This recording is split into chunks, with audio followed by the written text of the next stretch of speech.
اور جن لوگوں کو لانے کی کوشش کی جا رہی ہے ان لوگوں نے ہی 30 سالوں میں پاکستان کا بٹھا بٹھایا ہے اور پاکستان کو اس حالت میں پہنچایا ہے، اس لیے نیوٹرل تک پہنچایا گیا تھا۔ لیکن انہوں نے کہا کہ بات یہ ہے کہ جو اب تو نیوٹرل کا جو ہے وہ گیئر ہی نکل گیا ہے، اور پھر ایک اور بات بھی کی خاص طور پہ اپنی تقریر کے اختتام پہ، انہوں نے کہا کہ گھر پہ ڈاکہ ڈالا جائے اور چوکی دار نیوٹرل ہو جائے تو اس کے بعد اس گھر کا کیا حال ہوگا اور ڈاکو اس گھر کا کیا حال کریں گے وہ بتانے کے قابل نہیں ہے۔ پھر یہ بھی ہوا جی کہ خرم دستگیر کا جو بیان ہے وہ بن گیا ہے، خرم دستگیر کا بیان ان کی میڈیا میں جو گفتگو ہے ٹاک شو میں وہ بن گئی ہے وبال جان، اور ان کے گلے کی مصیبت، گلے کی ہڈی بن گئی ہے، نہ اگلی جا رہی ہے نہ نکلی جا رہی ہے، کیونکہ خرم دستگیر صاحب میں نے آپ کو بتایا تھا انتہائی ذمہ دار، انہوں نے تو سارے کا سارا پلان ہی آؤٹ کر دیا، اور وہ پلان RCO یعنی کہ یہ سب کچھ کیوں کیا گیا، یہ سارے کا سارا پلان آؤٹ ہو گیا۔ اور اس کے بعد خان صاحب نے، پرائم منسٹر سابق عمران خان صاحب نے ایک بات کی ہے، انہوں نے کہا کہ بار بار جنرل فیض کو آرمی چیف بنانے کی بات کی جاتی ہے کہ آرمی چیف بنانا چاہتا تھا، انہوں نے اللہ کو حاضر و ناظر جان کر کہا کہ میں نے کبھی سوچا ہی نہیں تھا کہ کس کو آرمی چیف بنانا ہے، وہ جب ٹائم آنا تھا نومبر 2022 تو تب فیصلہ ہونا تھا اور میرٹ پہ فیصلہ ہونا تھا، جو اس وقت سوٹیبل پرسن اویلیبل ہوتا اس کو لگایا جاتا۔ پھر انہوں نے چند سوالات اٹھائے کہ اس کا مطلب یہ ہے کہ خرم دستگیر کی بات کو، کہ اس کا مطلب یہ ہے کہ یہ سارے کا سارا جو ہے یہ تو طے شدہ منصوبہ تھا، پھر نہ ہی گورننس کا ایشو تھا، نہ ہی معیشت کا ایشو تھا، نہ ہی کوئی اور ایشو تھا، تو اصل ایشو تو وہی تھا جو خرم دستگیر بتا رہے ہیں کہ آرمی چیف جو ہے نومبر میں پتہ نہیں کون سے آرمی چیف نے آنا تھا، تو ان کے مقدمات ختم ہونے تھے، اور کوئی اور آرمی چیف آتا تو اس کے مقدمات ختم نہیں ہوتے۔ تو خان صاحب نے بہت ہی سیریس قسم کے سوالات اٹھائے ہیں کہ جناب اس کا مطلب یہ ہے کہ کوئی اور اپنے کوئی آرمی چیف انہوں نے رکھے ہوئے تھے کہ یہ سارا کچھ کیا جا رہا تھا، اور یہ بہت بڑا الزام ہے، کہیں بڑی سازش جو ہے خرم دستگیر صاحب نے اس کی طرف نشاندہی نہیں کی، بلکہ اس کو کھول کے رکھ دیا ہے اس سازش کو، کہ جو انہوں نے گفتگو کی ہے کہ اصل مسئلہ تھا کہ نومبر میں امپورٹنٹ پوسٹنگ ہونی تھی، تو پھر احتساب عدالتیں 100 احتساب عدالتوں نے آنا تھا، اور یہ تو سارے کا سارا جو ہے اگلا 5 سال 10 سال حکمرانی ہونی تھی عمران خان صاحب کی، اور ہم سب نے جو ہے وہ ڈسکوالیفائی ہو جانا تھا۔ تو خان صاحب نے 3-4 سوالات اس پہ اٹھا دیے ہیں، اور دوسرا یہ بھی انہوں نے کہا کہ اللہ کا گواہ بنا کر، اللہ کو گواہ بنا کر انہوں نے کہا۔ پھر انہوں نے ایک اور بات بھی کی ہے، باتیں ساری امپورٹنٹ ہیں، شوکت ترین صاحب نے بھی باتیں کی ہیں، اور اسد عمر صاحب نے بھی کی ہیں، فواد چودھری صاحب نے بھی کی ہیں، اور خاص طور پہ تو یہ ساری گفتگو جو ہے اس میں ایک اور چیز سامنے آئی ہے کہ رجیم چینج آپریشن، RCO کیا ہے؟ رجیم چینج آپریشن، یہ کوڈ نیم تھا جی، اور RCO بولا جاتا تھا، اور یہ کچھ دن تو پتہ نہیں چلا، لیکن اس کے بعد جب آہستہ آہستہ چیزیں منظر عام پہ آئیں تو RCO انٹیلیجنس بیورو نے وزیر اعظم عمران خان صاحب کے زیر نگرانی جو انٹیلیجنس بیورو تھا IB اس وقت، انہوں نے یہ RCO جو ڈی کوڈ کر لیا تھا، اور ڈی کوڈ کرنے کے بعد جب پتہ چلا کہ RCO مین رجیم چینج آپریشن ہے، تو اس کا مطلب ہے کہ معاملات عمران خان صاحب اس وقت کے وزیر اعظم ان کے علم میں آنا شروع ہو گئے، اور اس کے بعد IB نے بھی اس پہ کافی کام کیا، اور IB نے سارے کا سارا جو RCO کے RCO کی ٹریل تلاش کرنا شروع کر دی تھی، اور پھر پرائم منسٹر کو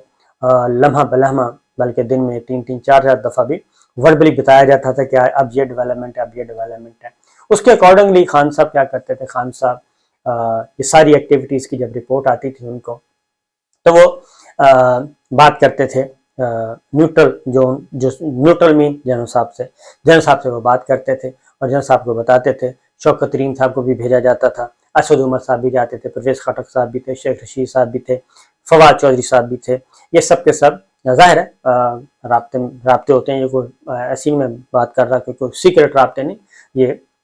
جو انگیجمنٹس ہوتی ہیں اسٹیٹ لیول پہ امپورٹنٹ جو کیبنٹ ممبرز ہیں ان کی ملٹری لیڈرشپ کے ساتھ انگیجمنٹس ہوتی ہیں، آپس میں باتیں ہوتی ہیں، ایشوز ڈسکس کیے جاتے ہیں، تو یہ ساری چیزیں ہو رہی تھیں، لیکن خان صاحب یہ کہتے ہیں کہ ان کے پاس جو ان کو رسپانس ملتا تھا وہ یہ کہا جاتا تھا کہ جی ہم نیوٹرل ہیں تو ہم اس معاملے میں نہیں آئیں گے، لیکن پھر یہ ہوا کہ کچھ یہ آر سی او جب فائنل کیا گیا تو اس سے پہلے ایک تو مین تبدیلی ہوئی، اس کے بعد پھر کچھ کیا کہنا چاہیے لاہور میں ایک تبدیلی کی گئی ہے، اسلام آباد میں کی گئی ہے، کراچی میں کی گئی، تو یہاں پہ بھی کچھ امپورٹنٹ پوسٹنگ ٹرانسفرز ہوئے تھے اور اس کے بعد پھر یہ اس پہ امپلیمنٹ ہونا شروع ہوا تھا۔ تو یہ ساری جو چیزیں ہیں یہ ساری ایسا نہیں ہے کہ عمران خان صاحب کے علم میں نہیں تھا۔ عمران خان صاحب کہتے ہیں کہ مجھے بتایا جاتا تھا کہ جی شہباز شریف وزیر اعظم ہوں گے اور حمزہ شہباز وزیر اعلیٰ ہوں گے، تو وہ کہتے ہیں کہ میرے ذہن و گمان بھی نہیں ہوتا تھا کہ ایک ایسا آدمی یعنی کہ پوری اسمبلی میں پوری اپوزیشن میں کیا شہباز شریف صاحب ہی ملے ہیں ان کو کہ ان کو وزیر اعظم، تو وہ کہتے تھے کہ میں کہتا تھا کہ نہیں ایسا نہیں ہو سکتا، یہ پاسبل نہیں ہے کہ شہباز شریف کو وزیر اعظم بنایا جائے گا اور جس پہ مقدمات ہیں اور نواز شریف اور مریم بی بی کے ساتھ یہ صلح کی جائے گی، جو کھلم کھلا دھمکیاں دے چکے ہیں، جو اداروں کو برباد کر چکے ہیں، اور خاص طور پہ جو منی لانڈرنگ کے کیسز ہیں، دوسرے کیسز ہیں، اور بلیک اینڈ وائٹ میں یہ جو شہباز شریف صاحب، حمزہ شہباز، سلمان شہباز، ان کا جو منی لانڈرنگ کا یہ تو بلیک اینڈ وائٹ میں کیس ہے، اس میں تو کوئی ہے ہی نہیں، کوئی کسی چیز کی ضرورت ہی نہیں ہے کیونکہ اس میں ساری منی ٹریل موجود ہے، بینک اکاؤنٹس موجود ہیں اور اربوں روپے کی منی لانڈرنگ ثابت شدہ ہے، اور ایف آئی اے نے بڑا فٹ کیس بنا کے وہ فائل کیا ہوا ہے۔ لیکن ظاہر ہے اسی دوران ان کی ضمانت جو ہے عبوری ضمانت وہ ایکسٹینڈ ہو رہی تھی، اور پھر ان کا یہ بھی ساتھ ساتھ ان کا یہ بھی چل رہا تھا کہ فرد جرم عائد نہیں ہو رہی تھی، تو یہ ساری چیزیں جو ہیں وہ جا رہی تھیں۔ تو وہ کہتے ہیں کہ میں اتنا کانفیڈنٹ تھا کہ میں اسی لیے کہتا تھا کہ شہباز شریف صاحب کی جو شیروانی ہے وہ نہیں ہو سکے گی، لیکن جب یہ سب کچھ ہوا اور پھر ادھر سے آ گیا مراسلہ، اور مراسلے کے بعد تو ہر چیز کھل کر سامنے آ گئی، تو اس وقت کہتے ہیں مجھے پتہ چلا کہ یہ ایک پاکستان کے ساتھ ہے ظلم ہوا ہے، ہمارے ساتھ نہیں پاکستان کے ساتھ، اور پھر وقت نے ثابت کیا کہ جو اب تک ہو رہا ہے پاکستان کے ساتھ واقعتاً پاکستان کے 22-24 کروڑ عوام کے ساتھ واقعتاً ظلم ہو رہا ہے، اور جس طریقے سے معیشت کا بیڑا غرق ہوا ہے، مہنگائی آسمانوں تک پہنچ چکی ہے، لیکن کسی چیز کی فکر نہیں ہے، اصل چیز کی فکر ہے کہ وہ جو ایک N R O grand bumper N R O لیا گیا ہے اس پہ عمل درآمد ہو رہا ہے، اس سمت میں تو کوئی رکاوٹ نہیں ہے، لیکن عوام کو ریلیف دینے میں رکاوٹ ہے۔ ایک اور چیز بھی خان صاحب نے کہی، اور میرا خیال ہے کہ یہ صرف عمران خان ہی کہہ سکتے ہیں، اور ایسے ہی وزیر اعظم کی ضرورت ہے اور ایسے ہی لیڈر کی ضرورت ہے، اور وہ ہے کہ انہوں نے ڈونلڈ کو انہوں نے کہا کہ بہت ہی بیوقوف نانسنس تھا کہ جس نے یہ مراسلہ اس طریقے سے مراسلے کا میٹیریل دیا اور مراسلہ آیا اور مراسلہ بھجوایا، تو انہوں نے کہا کہ آج کے بعد وہ کہتے ہیں کہ شاید ہی یہ دوبارہ مراسلہ آئے، یہ مراسلے کی ریت تو یہ ختم ہو گئی اور یہ آخری مراسلہ تھا جو ہم نے وصول کیا۔ تو یہ ساری چیزیں جو ہیں یہ سب کی سب موجود ہیں، اور پھر اصل جو چیز ہے وہ ہے کہ رجیم چینج آپریشن RCO یہ ابھی تک کمپلیٹ نہیں ہوا، بلکہ یہ ہو گیا ہے فلاپ اور ناکام ہو گیا ہے بڑے برے طریقے سے۔ کیسے ناکام ہوا یہ انشاءاللہ اگلی ویڈیو میں آپ کو بتائیں گے۔ اجازت دیجیے، اللہ حافظ۔